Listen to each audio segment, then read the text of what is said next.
ஊடக வாயிலாக மத்திய அரசுக்கு எதிராக திமுக பரப்பும் கருத்துகளுக்கு எதிர்கருத்துக்களை அளிக்கும் விதமாக புதிய ஊடக அமைப்பு ஒன்றினை பாஜக தொடங்க உள்ளதாக தகவல் வெளியாகியுள்ளது.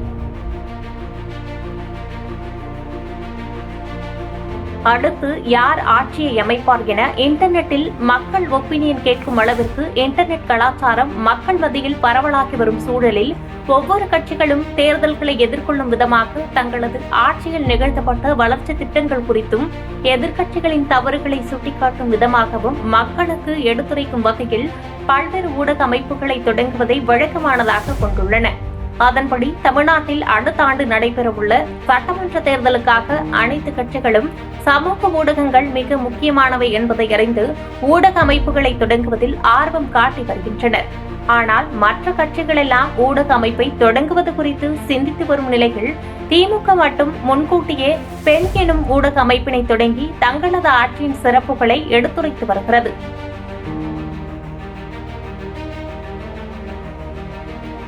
முதலமைச்சர் மு.க.ஸ்டாலினின் மருமகனான சபரீசனின் தலைமையில் இயங்கி வரும் இந்த சமூக ஊடக அமைப்பு திமுக ஆட்சி குறித்து எடுத்துரைப்பதை காட்டிலும் மத்திய அரசுக்கு எதிரான சம்பவங்களை குறிப்பிட்டு தரவுகளோடு பதிவிடுவதிலும் ஆர்வம் காட்டி வருகிறது.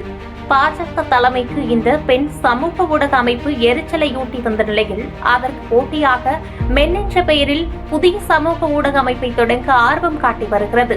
இந்த சமூக ஊடக அமைப்பின் மூலம் மத்திய அரசுக்கு எதிராக திமுக அரசு எந்தெந்த விஷயங்களில் குற்றம் சாட்டுகிறதோ அவற்றுக்கு தக்க புள்ளி விவரங்கள் ஆதாரங்களுடன் பதிலடி கொடுக்க பாஜக திட்டமிட்டிருப்பதாக கூறப்படுகிறது.